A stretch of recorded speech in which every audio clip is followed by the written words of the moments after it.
अस्सलामुअलैकुम। Of camera stories के एक न्यू एपिसोड के साथ मैं हूं Mazhar Malik. Thank you so much and love you so much आप सबके प्यार भरे फीडबैक का। आप लोग भी सोचते होंगे हर वक्त एक बंदे के जब भी ये स्टोरी करने के लिए बैठता है हमारे दिल जलाने को, कि हमारा भी दिल करने लग पड़ता है कि ये कब क्यों पकड़ के बैठता है। उसकी रीज़न ये जी, एक तो शदीद सर्दियाँ हैं और रात को वैसे भी बहुत ज़्यादा ठंड होती है। जिस तरह गाड़ी को चलने के लिए पेट्रोल की ज़रूरत होती है, ईंधन की ज़रूरत होती है, तो ये जो जिस्म है ना जी, इसको भी चलने के लिए, इस ज़िंदगी की गाड़ी को चलाने के लिए भी मुझे चाय बहुत ज़्यादा चाहिए होती है। उसकी रीज़न ये है कि मैंने मुसलसल काम में रहना होता है इस वक्त। अभी कॉल्स भी मैं सुन रहा था तो किसी ने मुझसे पूछा जी पाकिस्तान में टाइम क्या हुआ है। मैंने कहा जी 2:30 बज रहे हैं। उन्होंने कहा रात के 2:30 बजे आप जाग रहे हैं। मैंने कहा जी ये तो अभी टाइम ही कुछ नहीं, मैं तो अभी और लंबा जागूंगा, तकरीबन कुछ 7-8 बजे सुबह के मैं जाके सोऊंगा। मैंने वज़ाइफ भी करने हैं रात को बैठ के, एडिटिंग भी करनी है, लोगों के सवालों का जवाब भी देना है, कॉल्स भी बीच में अगर टाइम मिलता है ले लेता हूँ। तो उसमें सोने का टाइम कहाँ, ऐसा ज़रूर हो जाता है शदीद थक जाता हूँ तो आधे घंटे के लिए अलार्म लगा के मैं आधे घंटे के लिए रात को सोता हूँ और सो के फिर उठ जाता हूँ, फिर चल सो चल। और ये फिर मुझे हशाश बशाश रखती है और सुबह जाके फिर मैं 7-8 बजे सोता हूँ, भी 3-4 घंटे के लिए सोता हूँ। बहुत अयाशी वाली नींद कभी कर लूँ तो 6 घंटे की अयाशी वाली नींद होती है।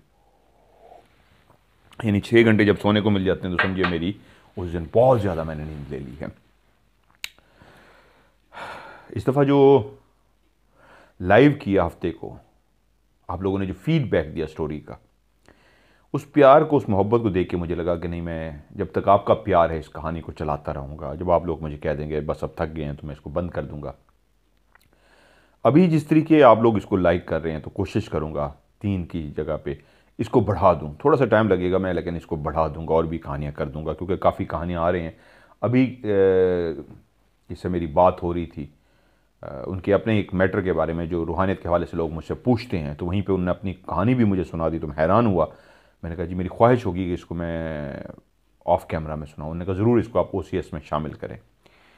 तो कल मैंने जो कहानी सुनाई थी बख्तावर की, आप लोगों ने लाइव हफ्ते वाले दिन भी आपने उनको सुना कि उनकी कहानी का मैंने जिक्र किया। वो लाइव आई कि मैंने कल ही यार उनको कहा कि कल रात को ही आपकी कहानी सुनाई।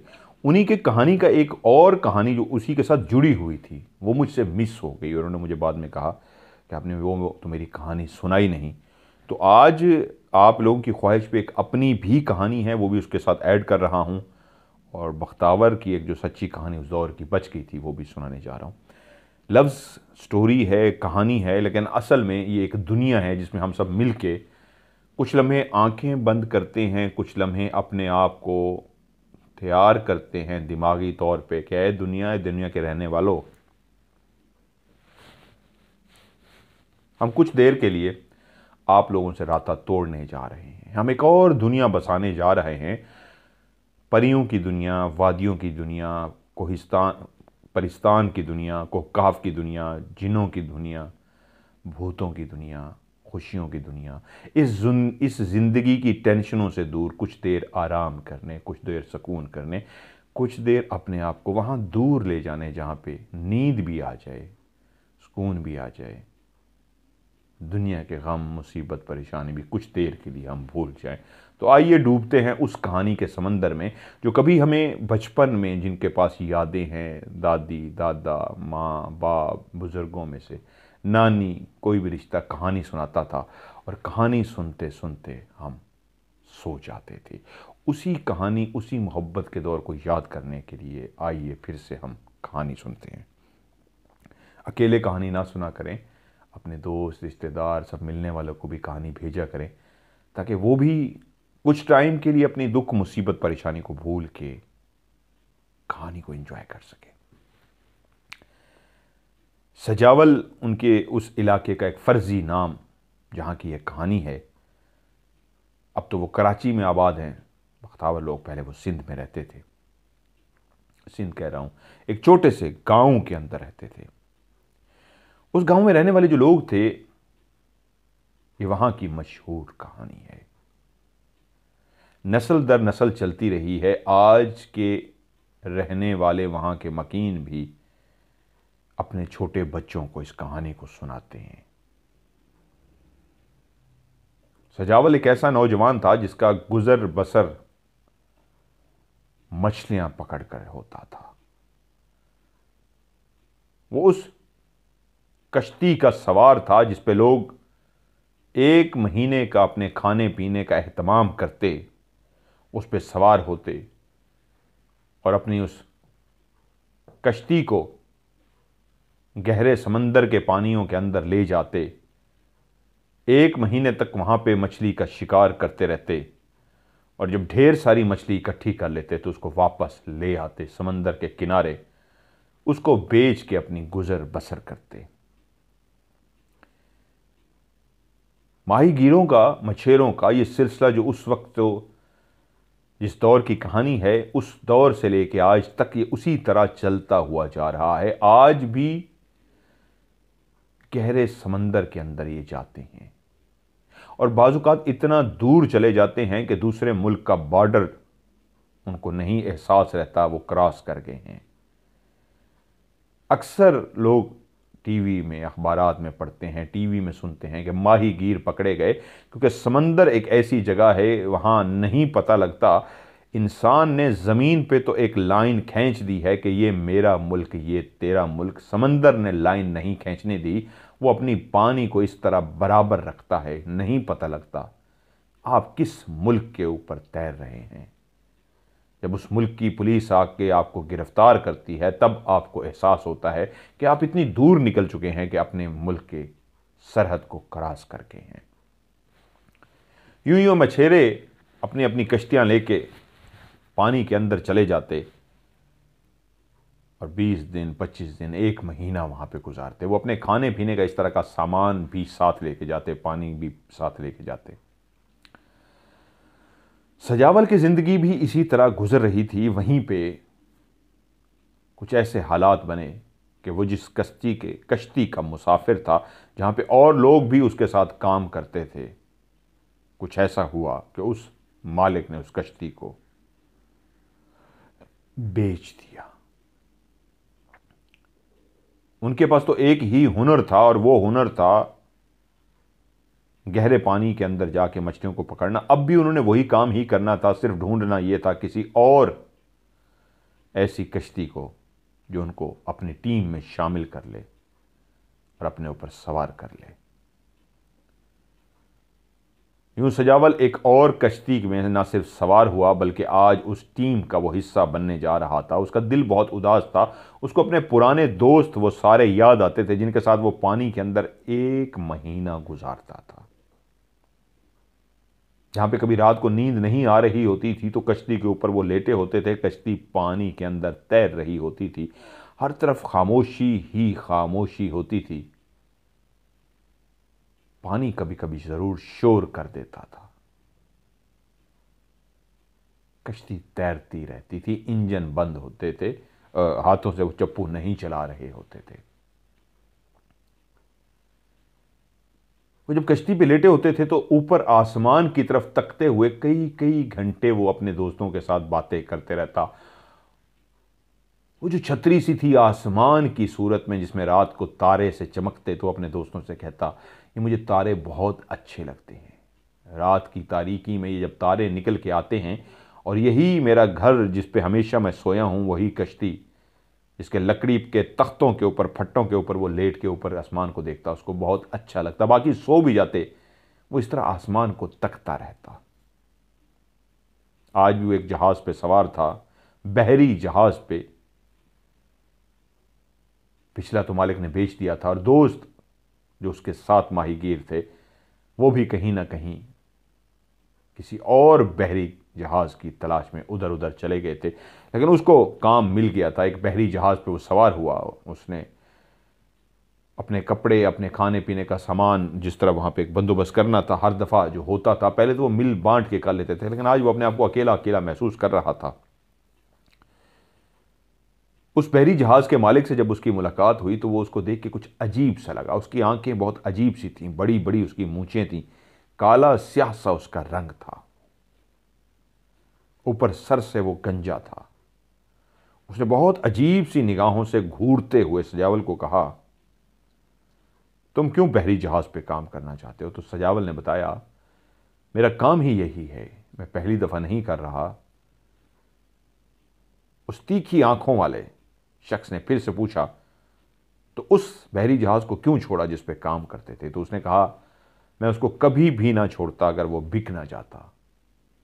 पैसों की जरूरत थी, हम उसको उस्ताद बोलते थे, हमारे उस्ताद ने उसको बेच दिया। तो वो बीड़ी सिगरेट सुलगाते हुए बोला, ठीक है, आज से फिर मैं तेरा उस्ताद हूं, और ठीक है, मैं तुझे अपने जहाज पे आने की इजाजत देता हूं। आ जाओ, आज से तुम भी इस टीम का हिस्सा हो। सजावल भी उस बहरी जहाज पे सवार हो गया। 1 महीने का अपना खाने पीने का राशन, जाल, मछली पकड़ने के वो तमाम लवाजमात जो जहाज पे होते हैं वो सवार करके आज रात को इस जहाज ने रवाना होना था। दिन सारा उस पर सामान लाते रहे, शोर होता रहा, पानी के किनारे जहाज लंगर अंदाज था, और कभी उड़ने वाले परिंदों की बोलने की आवाज़ आती। समंदर के किनारे एक स्पेशल, पूरी दुनिया में हर कहीं जहाँ पे समंदर है, एक ख़ास उड़ने वाला परिंदा अपने पर लेके फिरता है और वो आवाज़ निकालता है, एहसास दिलाता है ये समंदर है, समंदर के किनारे इंसान लंगर अंदाज है, और ऊपर उड़ता हुआ वो खूबसूरत परिंदा क्या कहता था अपनी आवाज़ में बोल के, ये तो किसी को समझ नहीं आता था। ये एहसास ज़रूर दिलाता था, मैं भी तुम्हारे सरों पे उड़ रहा हूं, उसी समंदर पे जहां तुम मछलियां पकड़ोगे मैं भी अपनी मछली का शिकार करूंगा। कभी फट्टों पे इंसान के चढ़ने की, उतरने की, एक कश्ती के ऊपर जो आवाज़ें आती, तो उस बहरी जहाज पे मुसलसल चढ़ने उतरने, सामान रखने की आवाज़ें आ रही थी। उस बहरी जहाज के फट्टे, तख्ते चरचरा रहे थे, एक मखसूस अंदाज में आवाज़ पैदा हो रही थी। समंदर के अंदर जब आपका जहाज़ खड़ा होता है तो ऐसे हल्का हल्का हल्का हल्का हिलता रहता है, पानी साकित नहीं होता, पानी हल्का हल्का हिल रहा होता है, तो उस पानी के ऊपर खड़ा जहाज़ भी हल्का हल्का ऐसे हिल रहा होता है। पानी उछल उछल के जब बाहर गिरता है तो एक शोर सा पैदा करता है, जिससे एहसास होता है हम पानी पे तैर रहे हैं। पानी पे लकड़ी के तख्तों को जोड़ के जहाज बनाया गया है, जिसको लफ्ज़ जहाज दिया गया है। असल में ये तख्ते हैं जो तैर रहे हैं, और तैरते हुए पानी बाहर छलांगे लगा रहा है। वो सब उस जहाज पे सवार हुए। उस्ताद ने एक दफा फिर से पूछा, सब कुछ तैयार है, कुछ रह तो नहीं गया? तो उस्ताद की टीम ने आवाज़ दी, उस्ताद सब कुछ हो गया, बस आपका इंतज़ार है, इजाज़त चाहे कि इजाज़त दीजिए, रवाना हो। उस्ताद ने कहा, चलो। उस समंदर के किनारे जो बिल्कुल टच होके जहाज़ खड़ा हुआ था, अब आहिस्ता आहिस्ता समंदर से दूर जाता जा रहा था, फासला बढ़ता जा रहा था, पानी का, बीच में पानी बढ़ता जा रहा था, किनारा दूर होता जा रहा था, जहाज़ और दूर होता जा रहा था। अभी उन्होंने बैठे रहना था, इस जहाज ने काफ़ी दूर जब समंदर के दरमियान में पहुंच जाना था, तब उन्होंने अपने जाल फेंकने थे, मछलियां पकड़नी थी। आज जहाज तो जा रहा था, लेकिन सजावल उदास था, उसकी टीम का कोई बंदा नहीं था। सब नए चेहरे थे, नए लोग थे। आवाज वही थी, पानी का शोर वही था, पानी की वही लहरें थी जो रोज होती थी, पहले होती थी, अभी भी वही थी। वही तैरते हुए फट्टे जिसका नाम जहाज था ऊपर तैर रहा था। वही चलने सी आवाज जो पैदा होती फट्टों के ऊपर चलने की, वही आज आवाज थी। सब कुछ पुराना था, सिवाय इंसानों के जो चेहरे बदल चुके थे, नए लोग थे। आहिस्ता आहिस्ता सब सोने के लिए लेट गए। कुछ जगह जहाज के नीचे बनाई हुई थी, कुछ लोग ऊपर भी सो गए, गर्मियों का मौसम था। और कुछ लोग नीचे चले गए कि हम नीचे जाके सोते हैं। ट्रेन और जहाज, बहरी जहाज, ये दोनों पे जब भी आप सफ़र करें तो ट्रेन पे भी ठक ठक ठक ठक ठक ठक वो चलती रहती है।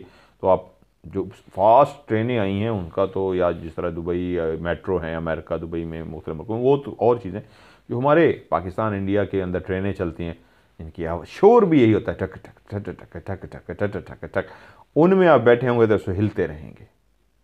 और समंदर के अंदर आप हैं, समंदर के बहरी जहाज़ में हैं, तो उसका जो हिलना है वो एक और अंदाज का हिलना है। मैं भी उसमें अंदर जब बैठा हूँ तो उसमें आप एक और अंदाज में हिल रहे होते हैं जब वो पानी के ऊपर तैर रहा होता है, उसका इंजन बंद होते हैं, उसमें आप चप्पू नहीं चला रहे होते, उसको फ्री छोड़ा होता है, तो एक ख़ास अंदाज में हिल रहा होता है।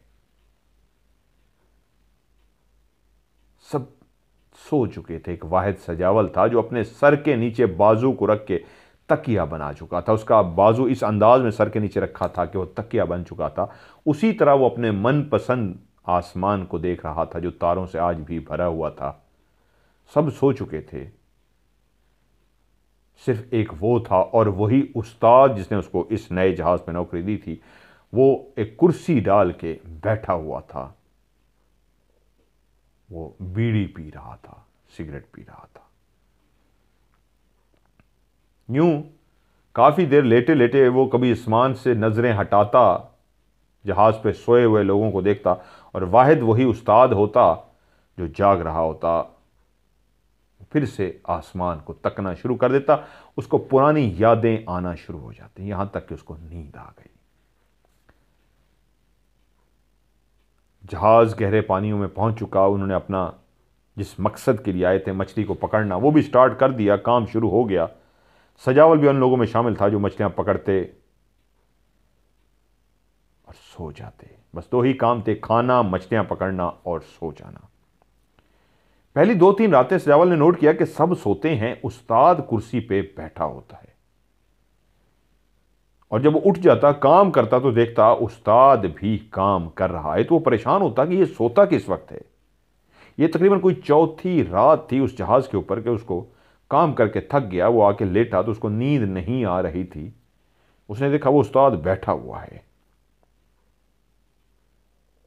और फिर उसकी आंख लग गई। जब उसकी आंख खुली तो उसने देखा कुर्सी खाली पड़ी है, उस्ताद नहीं है। वो यही समझा उस्ताद भी सोने के लिए चला गया होगा, और थोड़ी देर के बाद वो उठ के बैठ गया। आज उसको नींद नहीं आ रही थी। उसने देखा तो कुर्सी जो कुछ देर पहले खाली थी, उस्ताद वापस उस पर बैठा हुआ है। वो हैरान हुआ, इसका मतलब है ये सोने नहीं गया, क्या उस्ताद सोता नहीं है? तो उसके दिल में आया शायद जब हम लोग काम पे लगते हैं तो उस वक्त उस्ताद सो जाता है। उसके बाद वो सोया नहीं, और तकरीबन 3-4 घंटे बाद उसका काम का टाइम जब हुआ, वो काम के लिए उठा तो उसने देखा उस्ताद तब भी जाग रहा है, वो सो नहीं रहा। वो बहुत हैरान हुआ इस बात पे, ये सोता कब है। जब एक दफा उसके दिल में इस तरह का शक सा पैदा हुआ, अजीब सा, कि ये सोता कैसे है, क्या इंसान नहीं है जो सोता नहीं है। तो अब वो उस्ताद को नोट करने लगा, तो उसको अक्सर अब महसूस होने लगा, उस्ताद कुर्सी पे बैठता है जब सब सो जाते हैं, वो जाग रहा होता है, और जब तक वो उस्ताद को देखता रहता, उस्ताद बैठा रहता। जैसे ही वो सो जाता और बीच में उसकी आंख खुलती तो उस्ताद गायब होता। और फिर वो देखता, जब अपने काम पे उठता तो उस्ताद को भी काम में लगे हुए देखता, तो फिर और हैरान हो जाता, फिर ये सोया कब। कुछ लम्हों के लिए मेरी आंख लगती है तो मैं देखता हूं उस्ताद नहीं है, और फिर मैं जैसे उठता हूं तो देखता हूं उस्ताद वापस है। अब वो उस्ताद पे बाकायदा नज़र रखना शुरू हो गया कि सब सोते हैं, ये शख्स सोता नहीं। और फिर कुछ घंटों के लिए, कुछ मिनट्स के लिए, कुछ टाइम के लिए वो गायब हो जाता है, क्योंकि उसको उस टाइम का नहीं पता था कि वो कितनी देर के लिए जाता है। वो यही समझा शायद उस्ताद नीचे सोने के लिए चला जाता हो। वो कप्तान था उस जहाज़ का, मालिक था उस जहाज़ का, कोई उससे कोई सवाल तो पूछ नहीं सकता था कि आप कब सोते हैं, कब उठते हैं। हाँ, ये ज़रूर था, वो चौंक गया था कि ये शख्स किस वक्त सोता है, ये जागता ही रहता है। वो अपने काम में मसरूफ़ रहा। 1 महीने के बाद ये जहाज़ वापस साहिल समंदर से जाके लगता, और सब माहीगीर अपने अपने घरों को चले जाते। और फिर कुछ दिन अपनी फैमिली के साथ गुजार के फिर से जहाज़ पे सवार हो जाते और मछलियां पकड़ने के लिए रवाना हो जाते। ऐसे ही दिन रात गुजर रहे थे और वो उस्ताद को देखता रहता, लेकिन ये उस्ताद गायब उस वक्त होता था जब उसकी आंख लगती थी और वो सो जाता था, तो उस्ताद उस वक्त गायब हो जाता था। जैसे ही उसकी आंख दोबारा से खुलती, वो देखता उस्ताद नहीं है, लेकिन उसको नींद भी आ रही होती। उसका दिल करता कि मैं जाग के देखूं उस्ताद कब वापस आता है और आके कुर्सी पे बैठता है। थी तो ये एक आम सी बात, उसके दिमाग में भी कोई इतनी खास इस पे कोई शक या कोई बात नहीं गई थी, लेकिन फिर भी एक तजस्सुस था। इस बात का तजस्सुस कि ये शख्स क्या सिर्फ 1-2 घंटे ही सोता है, बाकी टाइम जागता रहता है। 15-20 दिन इसी तरह गुजर गए, लेकिन तकरीबन कोई 21-20 दिन के बाद उसका तजस्सुस और बढ़ गया। रात को वो भी जब थक हार के सोने के लिए लेटता तो उस वक्त भी वो कुर्सी पे बैठा होता था, और जितनी देर वो जागता रहता था वो कुर्सी पे बैठा रहता था। और जब कभी उसकी आंख लग जाती और बीच में आंख खुलती तो तजस्सुस की वजह से फौरन उस सिमत देखता, क्या वो वहीं पे बैठा है, तो वह समंदर की तरफ मुंह किए, सजावल की तरफ कमर किए वहीं पे बैठा होता। उसने दिल में सोचा हो सकता है कुर्सी पे बैठे बैठे सो गया हो, तो वहीं पे उसने वो शोला जलते हुए देखा जो उसके हाथ में बीड़ी थी, जो वो पी रहा था, जिससे उसको अंदाजा हुआ नहीं वो जाग रहा है, वो सोया नहीं है। अब उसका तजस्सुस इतना और बढ़ा कि अब दिन को काम करते हुए सजावल उस उस्ताद को गौर से देखने की कोशिश करता। उस्ताद अपने काम में मसरूफ होता, वो उसको सर से लेके पांव तक इस तरह देखता जैसे वो इंसान नहीं, पता नहीं क्या चीज हो कि जो सोता ही नहीं है। ये किस चीज का बना है कि इसको नींद ही नहीं आती, ये मुसलसल जागता रहता है। अब उनकी वापसी में सिर्फ 2 दिन वापस रह गए थे। सजावल भी अपने बच्चों अब फैमिली से मिलने के लिए काफ़ी बेचैन था, क्योंकि 1 महीने के बाद तो इंसान को अपने घर वालों की बहुत याद सताती है। आज उसने अपना काम ख़त्म किया और आके उसी फट्टे पे, उसी फर्श पे, उसी बिस्तर पे लेट गया जहाँ पे वो रोज़ाना सोता था। लेकिन आज पता नहीं क्यों उसके दिल में एक तहैया कर चुका था कि आज मैं सोऊंगा नहीं, आज मैं देख के रहूंगा कब उस्ताद अपनी कुर्सी से उठ के कहाँ जाता है सोने के लिए, कितनी देर के लिए सोता है कि फिर से वापस आके बैठ जाता है। आज भी आसमान तारों से भरा हुआ था, आज भी पानी हल्का सा शोर मचा रहा था, एक हल्की हल्की आवाज़ जब पानी उस जहाज़ के तख्तों से, फट्टों से, लकड़ी से टकराता था, वही जहाज़ जो उस पानी पे तैर रहा था, जब उसके किनारों पे पानी टकराता था तो एक हल्का सा शोर सा पैदा होता था। एहसास होता था इंसान एक जहाज में सवार हैं और जहाज पानी के ऊपर तैर रहा है, पानी शोर कर रहा है। दूर कहीं करीब पास कोई मछली ऊपर की तरफ छलांग लगा के वापस पानी में डुबकी लगाती तो उसकी डुबकी लगाने की भी वो जो आवाज़ पैदा होती, रात के उस सन्नाटे को, खामोशी को इस तरह चीरती हुई दूर तक सुनाई देती। किसी ने अपनी जिंदगी का एहसास दिलाया है, कोई इस टाइम भी है जो जी रहा है, जाग रहा है, और वो मछलियां होती। खामोशी के साथ जहाज आगे की तरफ तैर रहा था और वो आज भी इस अंदाज में लेटा था कि आज उसकी तवज्जो वो उस्ताद था जो सामने अभी अपनी कुर्सी पे आकर बैठ गया था। सजावल भी अभी ही आके लेटा था अपने बिस्तर पे। उस्ताद ना सिर्फ कुर्सी पे बैठ जाता था एक मखसूस जगह पे, बल्कि उठ के वो टहलता भी था, आता जाता भी उसको कई दफ़ा नजर आया था। लेकिन आज वो फैसला कर चुका था ये देखने के लिए उस्ताद कितनी देर सोता है, 1 घंटे, 2 घंटे, 3 घंटे, 4 घंटे, या सोता ही नहीं है। सारी दुनिया सोती है, वाहिद शख्स है। इसकी आंखों से भी एक अजीब सा खौफ सा आता है। वो लेटा उस्ताद को मुसलसल देख रहा था। ये वो टाइम हो चुका था जिस वक्त सजावल गहरी नींद सो जाता था, लेकिन आज वो सोया नहीं था, वो उस्ताद की तरफ मुतवज्जो था और उसको देखे जा रहा था कि उसने देखा एक ऐसा मंजर जो उसकी आंखों को ऐसा लगा कि नहीं ये ख्वाब है, मैं सो चुका हूँ, हकीकत ऐसे नहीं हो सकती। तो उसने अपने दोनों हाथों से अपनी आंखों को मसला इस अंदाज में कि कहीं मैं ख्वाब तो नहीं देख रहा। उसने देखा वो जो उस्ताद कुर्सी पे हमेशा बैठा होता है अभी भी अपनी कुर्सी पे बैठा हुआ था। समंदर के किनारे खजूर के लंबे नारियल के लंबे लंबे जो सीधे दरख्त होते हैं और बहुत ऊंचे से होते हैं, ऐसे ही दो दरख्त जो बिल्कुल ऊपर से आपस में जुड़े हुए थे, नीचे से गैप था उनके बीच में लेकिन ऊपर वाले हिस्से उनके आपस में जुड़े हुए थे। उसकी आंखों ने देखा एक हल्का सा शोर सा पैदा हो रहा है जैसे कोई चीज उड़ती हुई आ रही है। उसी वक्त उसने ऊपर की तरफ देखा तो उसने देखा आसमान से दो नारियल के दरख्त जो आपस में जुड़े हुए हैं हल्का सा शोर पैदा करते हुए उस जहाज की तरफ आ रहे हैं। उस रात की तारीकी में जहां पे चांद आज भी निकला था, चांद की रोशनी में जहां वो पानी को भी देख रहा था, चांद की रोशनी में पानी भी नीला नजर आ रहा था, चांद की रोशनी जो नीले थी उसने पानी को भी नीला बना दिया था। और उसने देखा वो दरख्त उड़ता उड़ता, वो दोनों दरख्त उड़ते उड़ते बिल्कुल हल्की सी एक आवाज सी थी, आवाज भी इस तरह की जैसे कोई चीज उड़ रही हो। एक अजीब सा हल्का सा शोर था जो गौर करने पर सुनाई देता था और वो दरख्त उड़ते उड़ते उसकी आंखों के सामने ही उसी जहाज पर आ गए। और जिस जगह पे उसकी कुर्सी पड़ी हुई थी उसके लेफ्ट साइड और राइट साइड पे वो जो दो दरख्त ऊपर से जुड़े हुए थे वो आके ऐसे सीधे खड़े हो गए और उसके बाद ऊपर से वो टच हुए थे। वो जैसे कोई सो जाता है, जैसे एक लंबा सा बांस हो उसको सीधा अपने हाथ में पकड़ा हुआ और उसके बाद आप उसको ज़मीन पर रख देते हैं, तो ऐसे ही पहले वो सीधे आके खड़े हुए और फिर बांस की तरह वो दोनों दरख्त ज़मीन पर बहरी जहाज पर लेट गए।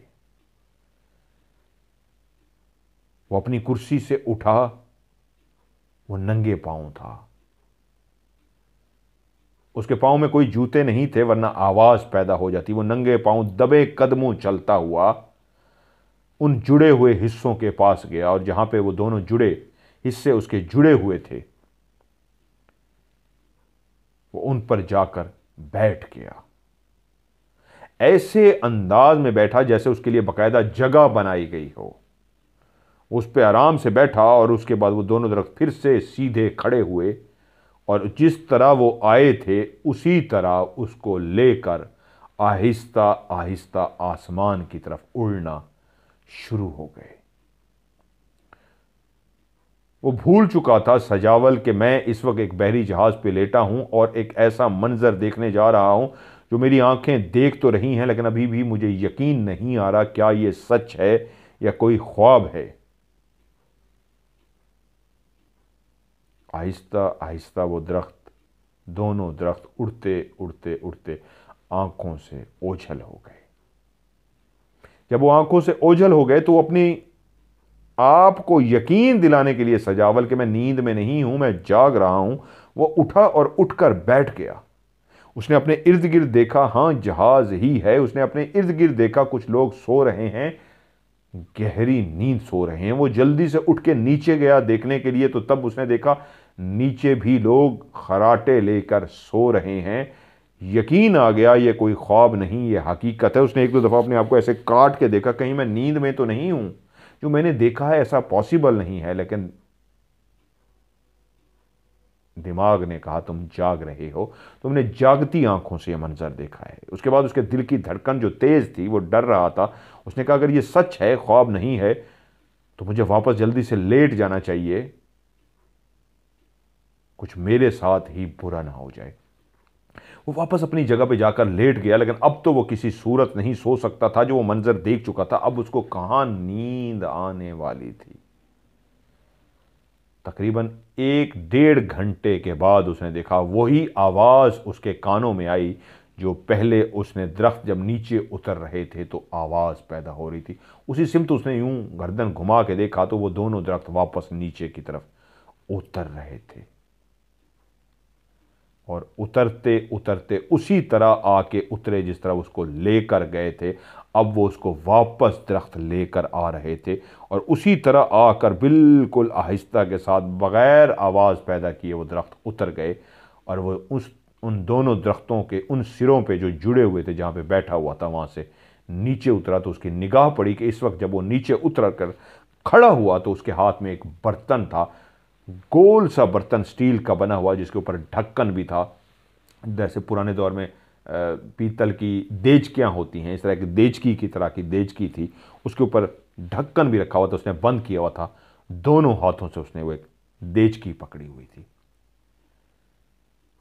वो जब उस जगह से उठा और उठकर खड़ा हुआ तब उसने अपनी आंखें इस अंदाज में बंद की हुई थी कि उसकी निगाह उस पर ना पड़े कि सजावल जाग रहा है। बिल्कुल हल्की सी आंख उसने खोली और उसको देख रहा था कि देचकी पकड़े वो उस दरख्त से उतरा और चलता हुआ अपनी उस कुर्सी की तरफ आया। और आकर कुर्सी पे जैसे ही वो बैठ गया तो वही दोनों दरख्त नारियल के जो उतरे थे वापस उड़े और आसमान में गायब हो गए।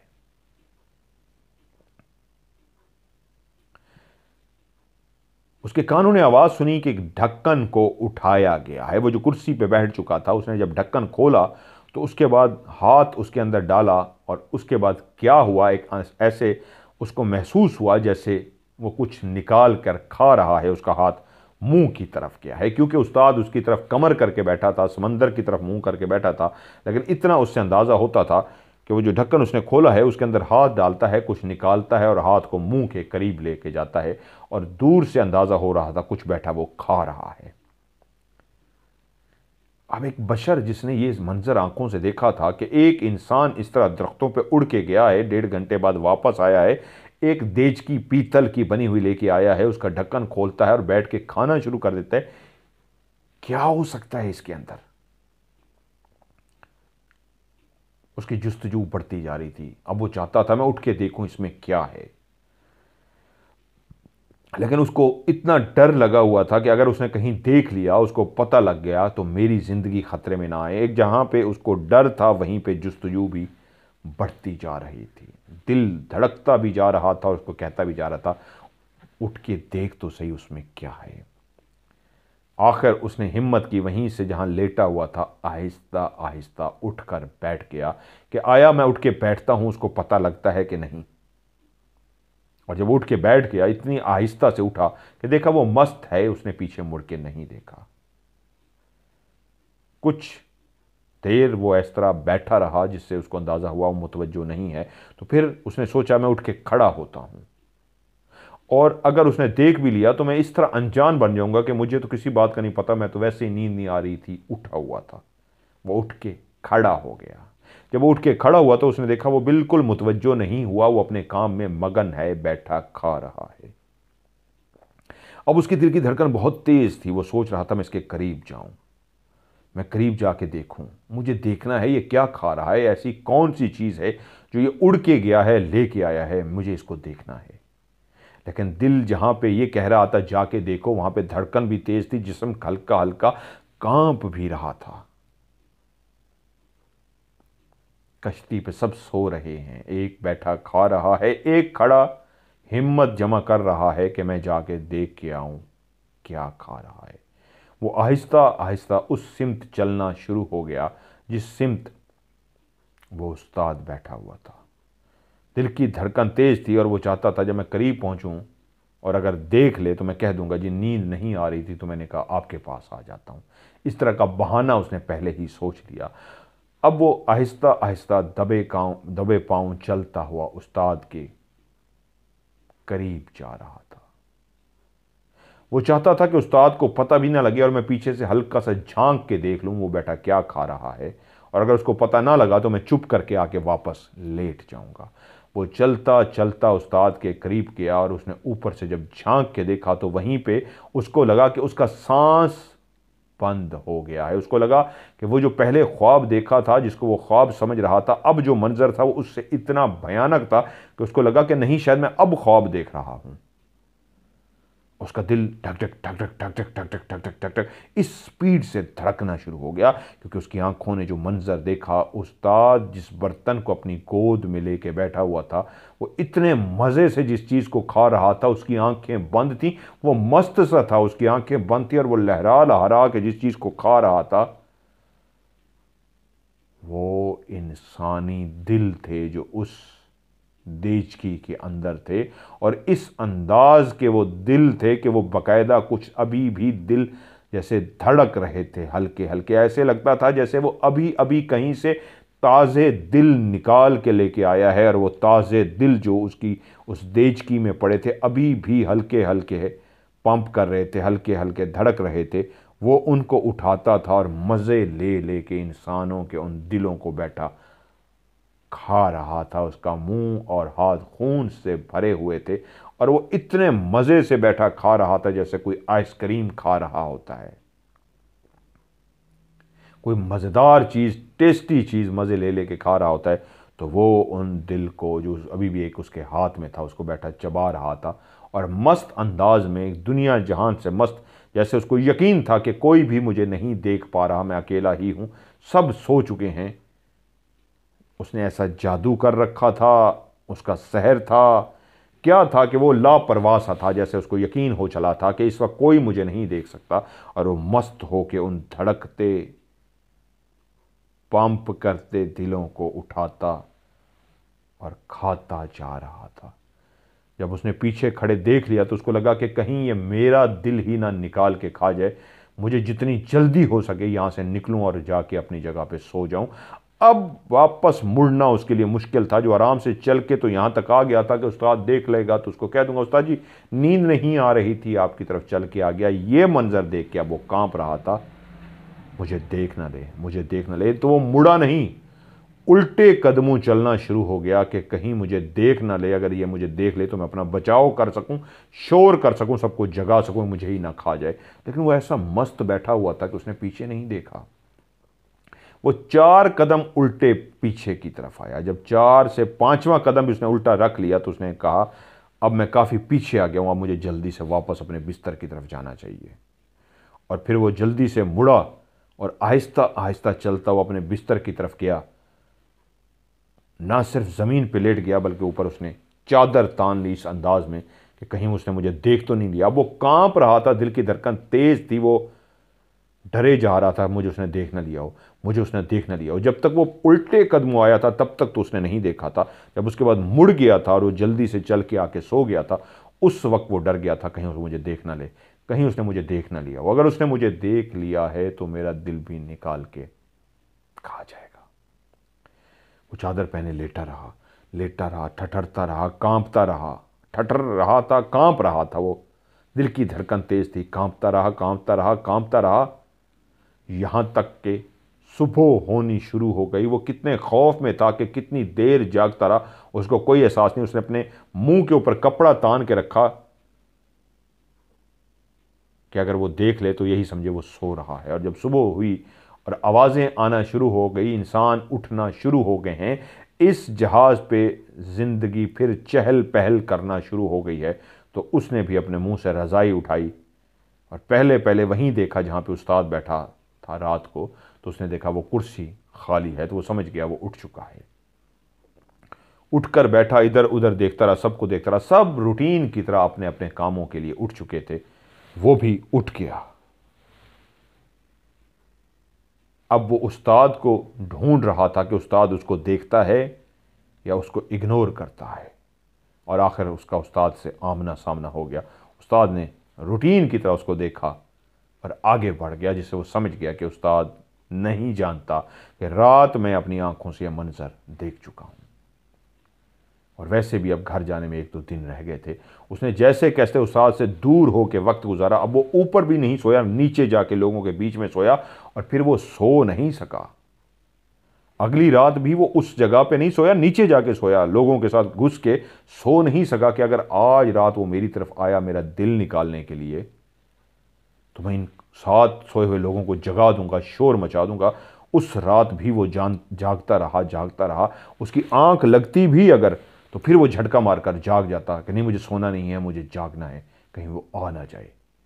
वो रात भी उसने जागते हुए गुजार दी और जब सुबह उठा तो उसको शदीद नींद आ रही थी। काम के दौरान भी वो सोया सोया सा रहा। उसके दोस्तों ने भी कहा, खैर है, तेरी तबीयत ठीक है, क्या हुआ है तुझे, तू सोया सोया सा लग रहा है, तेरी नींद लगता है पूरी नहीं हुई। तो उसने कहा, हाँ यार, रात में सो नहीं सका, बच्चों की, घर वालों की बहुत याद आ रही है। अल्लाह अल्लाह करके सारा सामान जहाज़ के अंदर रख दिया गया। शिकार मछली का हो चुका था। अब जहाज़ ने वापस जाना था। उस्ताद बिल्कुल उसी तरह नॉर्मल था जिस तरह रोज़ होता था। उसी तरह अपनी बीड़ी पीता, कुर्सी पे बैठता, लेकिन वो उस्ताद से दूर दूर फिर रहा था। उसके बाद जहाज़ रवाना हुआ, यहां तक कि साहिल समंदर पर पहुंच गया। सब अपना अपना सामान लेके जहाज़ से उतरे। वो भी ना सिर्फ सामान लेके जहाज़ से उतरा, भागता हुआ घर पहुंचा और घर पहुंचते ही उसको बुखार हो गया। 2-3 दिन उसको शदीद बुखार रहा। घर वालों ने जब उसको पूछा और उसका बुखार उतरा कि क्या हुआ है, तब उसने बताया कि मैंने अपनी आंखों से क्या मंजर देखा है। उस इंसान को दरख्तों पर सवार होकर उड़ते हुए देखा है और वापस आते हुए देखा है। तो उसके हाथ में वो जो देगची थी, उस देगची में धड़कते इंसानों के दिल थे जो वो बैठा खा रहा था। वो इंसान नहीं, कोई हैवान है या कोई शैतान है या कोई जादूगर है। तो उसके घर वालों ने कहा, बेहतर है तुम खामोशी इख्तियार कर लो। और ये बात अगर उसको पहुंच गई, उसको पता लग गई उस शख्स को कि तुम इस राज से वाकिफ हो गए हो, तो हो सकता है वो तुम्हारा भी दिल खा जाए। घर वाले भी खौफजदा हो गए थे। उसको मना किया कि आज के बाद तुम दोबारा बहरी जहाज पे नहीं जाओगे, बल्कि किसी भी बहरी जहाज पे नहीं जाओगे, ये काम ही छोड़ दो। आज तुम्हारी जान बच गई है, हो सकता है कोई ऐसा और शख्स भी हो जो तुम्हारे साथ कुछ कर गुजरे। उसके बाद उसने वो काम ही छोड़ दिया, अपना काम बदल दिया। काफ़ी अरसे के बाद, क्योंकि घर वाले भी इस कहानी को जानते थे, वो भी जानता था, आहिस्ता आहिस्ता ये कहानी फैलती गई। लेकिन उस वक्त तक जब कहानी फैली तो वो उस्ताद और वो जहाज़ गायब हो चुके थे। क्योंकि जब ये कहानी फैली उस इलाके में तो काफ़ी टाइम गुजर चुका था, काफ़ी साल गुजर गए थे। उसका भी खौफ ख़त्म हो चुका था। जब वो ताज़ा ताज़ा जहाज़ से वापस आया था उस वक्त तो वो डर गया। घर वालों ने भी कहा ये कहानी किसी को नहीं बतानी। लेकिन कई साल गुजरने के बाद उसने कहानी तो इलाके में फैल गई, लेकिन ना फिर उस उस्ताद का किसी को पता था और ना ही कोई उस जहाज़ के बारे में जानता था। खुद सजावल को भी नहीं पता था एक जहाज़ था जिसने उसको ज्वाइन करने पे मजबूर किया था और उस्ताद के पास जाकर उसने बात की थी। उस्ताद ने उसको काम पे रख लिया था। वो मुस्तकिल वहीं रहता था, वो जहाज़ मुस्तकिल वहीं आता था, ये कोई भी नहीं जानता था। और ये कहानी फिर नस्ल दर नस्ल चलती रही, उस उस्ताद की कहानी जो इंसानों के दिल बैठा खा रहा था। अब कुछ लोग मुझसे सवाल करेंगे, जिस तरह मैंने शुरू में कहा, मैं अपनी कहानी भी आपको एक साथ में सुनाऊंगा, एक छोटी सी। क्या ये वाकई हो सकता है? क्या इंसान इस तरह बैठा खा सकता है? तो एक छोटी सी कहानी है, मैं आपको डिटेल में नहीं सुना सकता, माजरत ख्वाह हूँ। ऐसा ही एक वाकया मैं और मेरे दोस्त ने अपनी आंखों से देखा था। हम एक शख्स के पास गए थे जो दावा करता था उसके पास मुअक्कल हैं, और मैं उससे इसलिए मिलने गया था कि मुझे मुअक्कल को देखना है, तो अरे मुअक्कलों से मिलना है। उसने कहा था उसके लिए इतना पैसा लगेगा और इतना कुछ होगा। मैं तैयार हो गया था, मेरा दोस्त भी उस दिन साथ था कि मैंने कहा था मैं पैसा देने को भी तैयार हूँ, लेकिन मुझे पहले तुम दिखाओगे तुम्हारे मुअक्कल कहाँ हैं, यकीन आ जाए तुम्हारे पास मुअक्कल हैं, फिर मैं मानने को तैयार हूँ। मेरी ख्वाहिश ये थी मुझे मुअक्कल चाहिए, क्योंकि मेरा अभी इस टाइम तक यकीन कामिल है, बिलीव है, किसी के पास मुअक्कल नहीं है। मुअक्कल कहते हैं ताबे जिन को, जो जिन आपने कैद करके रखा होता है, जो आपके पास होता है, सिर्फ आप उससे काम कराते हैं और वापस उसको उस जगह पे छोड़ देते हैं। दरख्तों पे रखा होता है, कैद होते हैं दरख्तों पे, कहीं नहीं जाते, सारे दिन दरख्तों पे रहते हैं। जब उसको आप काम कहते हैं, काम करके वापस आता है, दरख्तों पे बिठा देते हैं, या जहाँ पे भी आपने उसको रखा हुआ है, उसको कहते हैं मुअक्कल, एक ऐसा जिन जो इंसान के ताबे होता है। बहुत सारे लोगों के दावे सुन रखे थे, तो उस शख्स के पास में गया, उसके बहुत सारे मैंने कारनामे सुन रखे थे जादूगरी के कि उसके पास मुअक्कल हैं। उसने कहा मैं इतने पैसे लूँगा, मैं तुम्हें मुअक्कल दे सकता हूँ, लेकिन उसके लिए एक चिल्ला करना पड़ेगा, बहुत खौफनाक चिल्ला, और अगर वो तुम कर लेते हो तो तुम्हारे पास भी मुअक्कल हो जाएंगे। मैंने कहा ज़रूर, तो उसने मुझे एक टाइम दिया, मैं और मेरे दोस्त ने कहा हम आपके पास आएंगे। हम उसके पास गए, ये मुल्तान का ही वाक़या, उसके घर में गए। उसने हमसे पहली फरमाइश की थी एक बकरा लेके आए, काला स्याह बकरा। हम काला स्याह एक बकरा उसके पास लेके गए। उसने कहा आप लोग तैयार हैं, जो कुछ मैं करूंगा बर्दाश्त कर लेंगे, मुवक्कल को देख लेंगे। वो मतलब एक अमलियात की बातें होती हैं कि इसमें ये है ये। मैंने कहा जी इतना हिम्मत है, इतना मेरे अंदर है, मैं मुवक्कल देख लूँगा, कोई परेशानी की बात नहीं, आप मुवक्कल दिखाएं। तो उसने कहा मेरे जो मुवक्कल हैं वो अभी आपको नहीं दिखाऊंगा, पहले एक छोटा सा अमल है, एक चिल्ला है, वो मैं कर लूँ, उसके बाद फिर मुझे इजाज़त मिल जाएगी मुवक्कल आपको सिखाने की कि आपके पास भी मुवक्कल हो जाए, क्योंकि मेरा जो मुवक्कल है वो जिन्नात के सरदारों में से है। हम बैठ गए वहाँ पे। बकरी को उसने क्या किया, हमारी आंखों के सामने ही दोनों टांगें अगली पिछली बांध दी। इस अंदाज में वो जो बकरा सा था बांध के उसने ज़मीन पे लिटा दिया कि बकरा हिल ना सके। अल्लाह अकबर। और उसने हमारे सामने जो हरकत की थी ना, वो मुझे उल्टी आ गई थी, मैं नहीं देख सका था। उसने उसको ज़िबा तक नहीं किया था, उसके दिल वाली जगह पे सीधी छुरी मार के उसका हिस्सा काट के उसने हमारी आंखों के सामने उसका दिल निकाला था।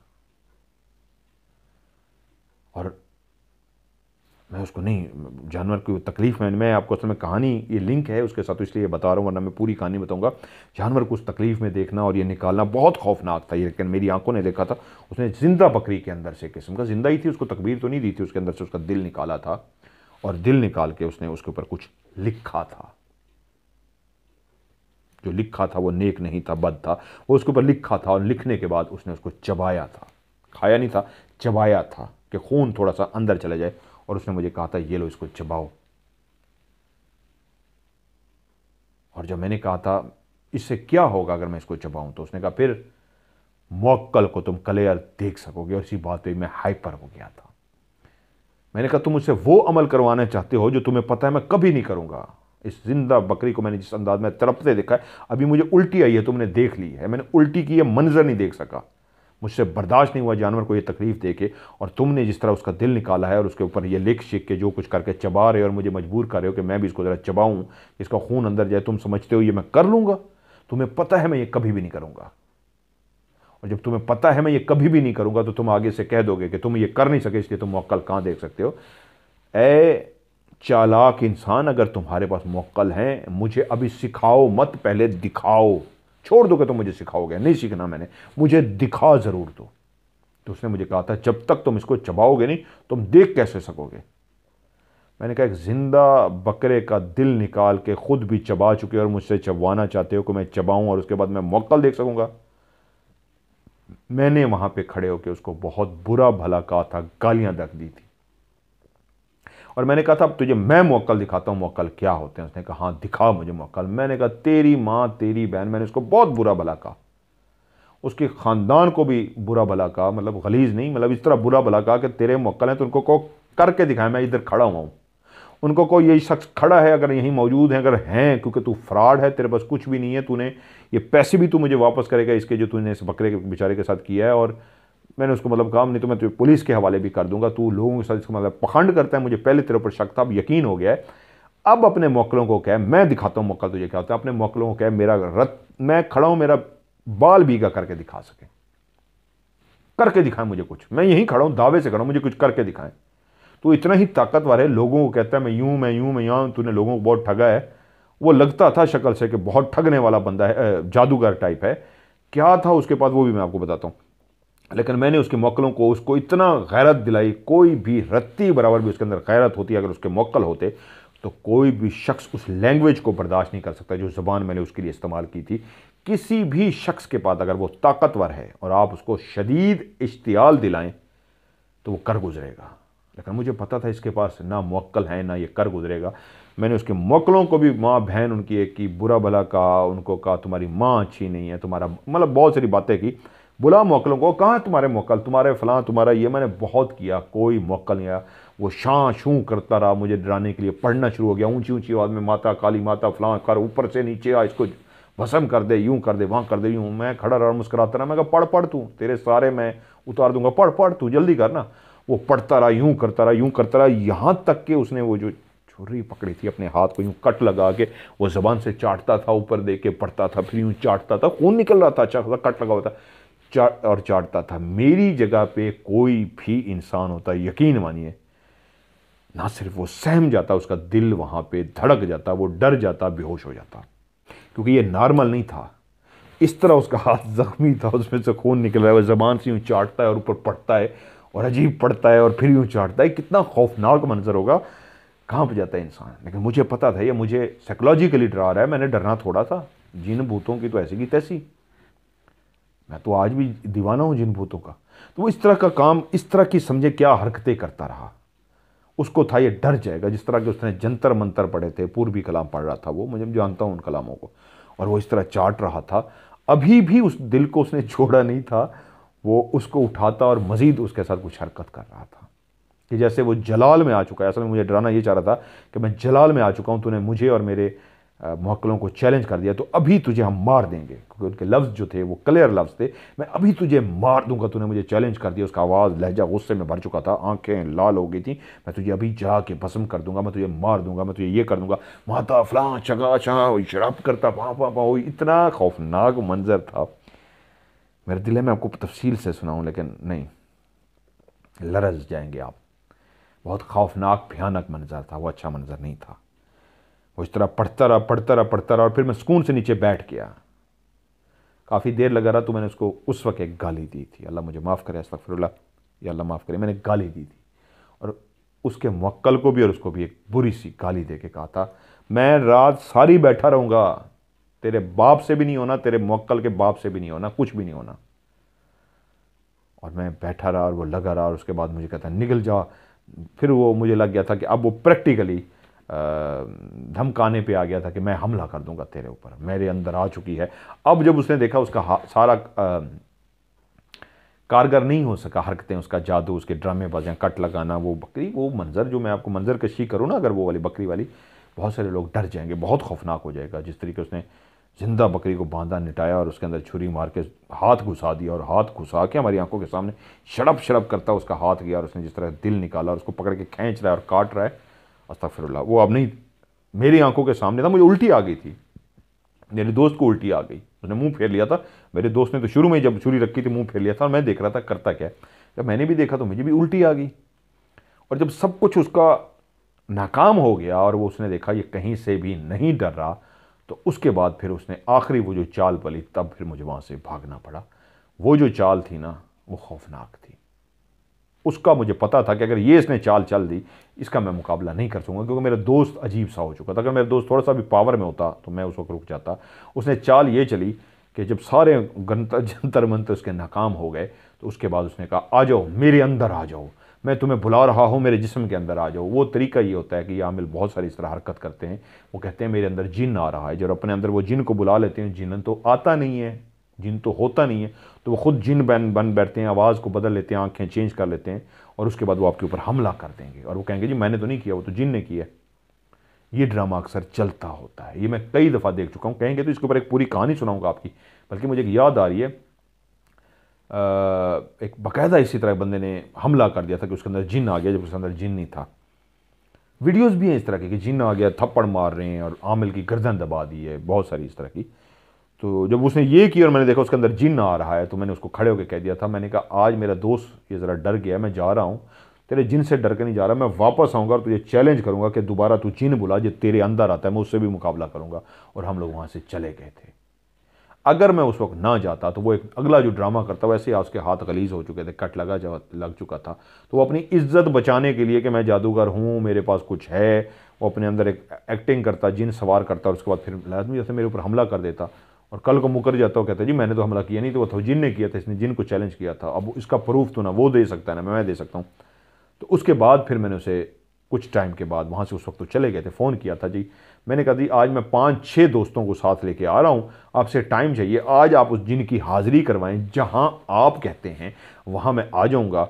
जिन जिन होता है, हम 5-6 बंदे उसके आगे तो मानी कोई नहीं रखते, वैसे भी आपके पास जो मुवक्किल है वो जिनों का सरदार है, उस वक्त आपके बकौल सामने नहीं आ सका था, तो वो गुस्से में था, तो वो आपके अंदर आ गया था। तो अब आप उसको दावत दीजिए आज कि वो आपके अंदर आ जाए, हम 5-6 होंगे, हम तो उसके मुकाबले में इंसान हैं, वो जिन है बहुत ताकतवर है, हमें मार सकता है, वो हमें मारे, हम उस जिन को नहीं मारे। आपको कुछ नहीं कहेंगे क्योंकि आप तो होंगे नहीं, आपके अंदर वो जिन होगा, तो हम उस जिन को मारेंगे, आप कहिएगा वो हमें मारे।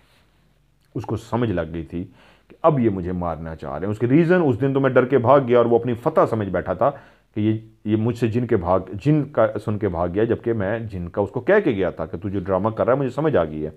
और मेरे दोस्तों ने भी कहा जी हम तैयार हैं, अपने जिन से कहा, लाउड स्पीकर हमने ऑन किया, जिन से कहो कि आए और हम सब 5-6 को मारे, वरना तेरे जिन को हम मारेंगे। तो उसने टोन सुन ली थी, ये तपे बैठे हैं सारे, उसको समझ लग गई थी। मैंने कहा जी टाइम दो। तो उसने रात का एक हमें टाइम दिया था कि आप 10:30 के बाद फलां जगह पे आ जाएं, आज देखा जाएगा, लिख के देंगे आप स्टाम्प पेपर पे कि अगर आप मर गए जिनके हाथों, मैं जिम्मेदार नहीं होगा। हमने कहा जी हम लिख के भी देने को तैयार हैं, हम स्टाम्प पेपर लिख के आएंगे, रिकॉर्डिंग करवाएंगे, कैमरा लेके आएंगे, कैमरे में रिकॉर्डिंग करेंगे। स्टाम्प पेपर तो छोटी सी चीज़ है, हम कैमरा लगाएंगे, कैमरे के सामने रिकॉर्डिंग करेंगे। आज मैं कैमरा भी लेके आऊँगा, उस दिन मैं कैमरा नहीं लेके गया था, मैं कैमरा लेके आऊँगा। कैमरा लगा के हम 5-6 दोस्त कैमरे के सामने कहेंगे कि जी हम हल्फन कहते हैं, हमें मर गए, कुछ हो गया तो जिन ने मारा होगा, इसका कोई कसूर नहीं है। तो बाकी तो अपने जिन को कहीं जितना हो सके हमें जान से मारना है, मार दे। लेकिन जब हमारे हत्थे चढ़ेगा वो जिन, जितना ताकतवर होगा, हम उसको जूते बड़े फिट मारेंगे। हम पहले कह रहे हैं, मुंह पे पड़ रहे हैं आपको, कहाँ पे पड़ रहे हैं हमें नहीं पता, हम जिन को मारेंगे, आपको नहीं मारेंगे। आप तो होंगे नहीं, जिस्म आपका उस जिन के पास होगा ना, वो हमें मार रहा होगा। तो हमने चित्रोल करनी है जिन की, और कैमरे के सामने करनी है।